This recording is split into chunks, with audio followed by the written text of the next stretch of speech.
सर्वप्रथम सगळ्यांना जय शिवराय। मित्रांनो, कालपासून जे वातावरणाची जे काही बदल आहेत ते पाहायला मिळत आहेत। आज 31 तारखेला अकोला, अमरावतीसह अनेक भागांमध्ये धारा उतरताना आपण पाहतोय। तो बदल जो सांगितला तो झालाय। दुपारनंतर सुद्धा मध्यरात्रीपर्यंत आज 31 मेला मराठवाड्यामध्ये तुरळक ठिकाणी उत्तर भाग विभाग म्हणजे वाशिम परिसर, यवतमाळ, वर्धा, नागपूर, अकोला, अमरावती, बुलढाणा जिल्ह्यामध्ये, भोकरदन, जाफराबाद, कन्नड, सिल्लोडच्या भागांमध्ये आजपासून ते 3 दिवसांमध्ये पाणी अनेक ठिकाणी होणार आहे। भोकरदन, जाफराबादकरांना खरंच खूप चांगल्या पद्धतीने दिलासा मिळणार आहे। मागच्या वेळी जसे गावं कमी घेतले त्यावेळेस तो वाढवणार आहे। मग इकडे खाली चिखली असेल, देऊळगाव राजा असेल, मेहकर असेल, लोणार असेल, या भागामध्ये सक्रियता बरी आहे। त्याच पद्धतीनं नांदेड पट्ट्यामध्ये सुद्धा ह्या 3 दिवसांमध्ये बऱ्यापैकी अनेक भागांना पाणी होणार आहे। लातूर विभागात देखील ह्या 2-3 दिवसाचा तर आहेच आहे, पण पुढे बीडसह या 2-3 दिवसात 1-2 ठिकाणी, पण बीड भागामध्ये, लातूर भागामध्ये, धाराशिव पट्ट्यामध्ये, सांगली, सोलापूरमध्ये कोणत्याही क्षणी या 4-5 तारखेपर्यंत पाणी होणार आहे। या 2 तारखेला आणि 1 तारखेला अनेक ठिकाणी सुद्धा धारा उतरणं, स्थानिक वातावरणाचा पाऊस पडणं ह्या गोष्टी आहेत। तर आता ह्या बाबतीत, मान्सूनच्या बाबतीत आपण बोलूयात। सगळ्यात महत्वाचं म्हणजे जी दुष्काळाची भूमिका होती, जे दुष्काळाच्या बाबतीत सांगायचं चालू आहे, या बातम्या सुद्धा उद्या 2 तारखेला किंवा 1 तारखेला, उद्याच्या 1 तारखेला किंवा परवाच्या 2 तारखेला ह्या बदलणार आहेत बातम्या। कारण की मला चांगलं माहिती आहे, आभाळ येणार असलं तर आदल्या दिवशी वातावरण सांगणारे महाराष्ट्रात खूप आहेत। आणि ज्या बखाडीमध्ये, ज्या वातावरणामध्ये सारखे अपडेट देणं देखील काम चालू केले। पण आता काय झालंय की सारखे अपडेट आपल्यालाच आवडत नाही, त्याच्यामुळे आपण 4 दिवसाला 3 दिवसाला व्हिडिओ टाकण्याचं काम करूयात। आणि सगळ्यात महत्वाचं हे दाखवून दिलंय डब्ल्यूडीनं, आता जे काही चालू आहे अकोला, अमरावतीमध्ये, की मान्सूनवरती डिपेंड नसतो, नुसता मान्सून दुष्काळ दाखवू शकत नाही।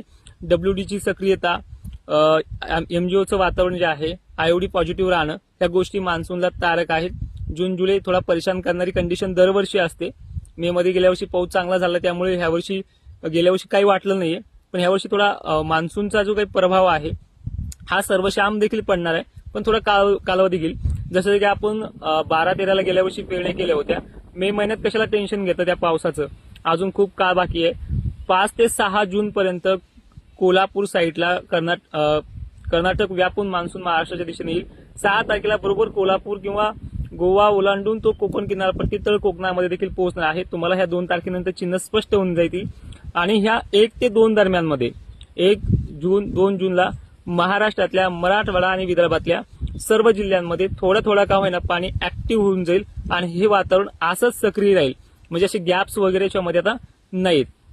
टेम्परेचरच्या बाबतीत बोलायचं झालं तर टेम्परेचर सुद्धा नॉर्मल होणार आहे त्या 48 तासाच्या यादमध्ये। आज त्याच्यामध्ये बराच फरक पडणार आहे, उद्या आणखीन पडेल आणि 2 तारखेला खूपच पडेल। तर 6 जूनला मुंबई कोकण किनारपट्टीमध्ये मान्सून येईल। शासकीय घोषणा जेव्हा व्हायची तेव्हा होऊ द्या, आपल्याला आणि त्या शासकीय घोषणेचा काहीही संबंध नाहीये। आणि बऱ्याचशा शेतकऱ्यांना शासकीय हवामान खात्यामध्ये कोणता हवामान तज्ञ आहे हे सुद्धा माहित नाही, माहित असेल तर कमेंटमध्ये करा। आणि आता जे काही थोडक्यात सांगतोय की ह्या 3 दिवसांमध्ये मराठवाड्यामध्ये आणि विदर्भामध्ये अनेक ठिकाणी पाणी सुरू होईल। हा पाणी जिथे जास्त पडेल त्या शेतकऱ्यांनी पुढे चालून 7, 8, 9च्या टायमिंगला, जूनला निर्णय घ्यायचा, कारण की तिथून पुढे सुद्धा मान्सून ऍक्टिव्ह होणार आहे। त्यानंतर परिस्थिती पश्चिम महाराष्ट्र खानदेशी या भागामध्ये, सांगली असेल, कोल्हापूर असेल आणि धाराशिव पट्टी असेल, 6 तारखेपर्यंत ह्या 3 दिवसांमध्ये तुरळक ठिकाणी असणार आहे। कारण की तारीख सांगितली पण एखादून गावालाच हा पाणी पडणार आहे, पण पुढे चालून हा व्याप्ती वाढणार आहे 5-6 जून पर्यंत।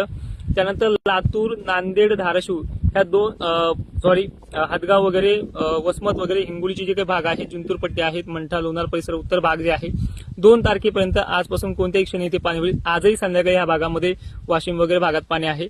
पण ह्या काळामध्ये हा पाणी आता रोजच 3, 4, 5, 6 तारखेपर्यंत भाग बदलत पद्धतीने असणार आहे। कधी वारे, कधी ऍक्टिव्हिटी जास्त असणार आहे। आणि वाऱ्याच्या बाबतीत सांगायचं म्हटलं तर वारे अजूनही 4-5 दिवस आहे, पण ह्या वाऱ्यामध्ये पाऊस पडण्याची प्रक्रिया जी आहे ती चालू असणार आहे। आणि खानदेश, विदर्भ, मराठवाड्यामध्ये वातावरण हे आता 4-5 दिवस सक्रिय असणार आहे। पेरणीच्या योग्यतेचे हे वातावरण नाहीये, कारण की हे वातावरण 20%, 10% भागांनाच पाऊस पेरणीच्या योग्यतेचा देऊ शकतो।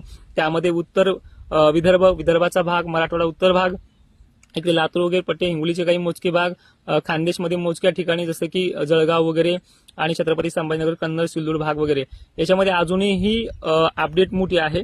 संध्याकाळी शक्यतो तुम्हाला मी डिजिटल पॅनलच्या माध्यमातून याच इन्स्टा, फेसबुक आणि युट्यूबच्या माध्यमातून तुम्हाला तो व्हिडिओ देईल आणि आपल्या ऍप्लिकेशनमध्ये याबद्दल आज संध्याकाळी 7:30 वाजता सविस्तर सांगण्याचा प्रयत्न करेल. मित्रांनो, माहितीमध्ये तुम्हाला अजून काय हवं आहे कमेंटमध्ये कळव. चला, मी तुम्हाला तालुका आणि जिल्ह्यानुसार अंदाज देण्याचा प्रयत्न देखील कमेंटला रिप्लाय करण्याचा प्रयत्न करेल. धन्यवाद. जय शिवराय.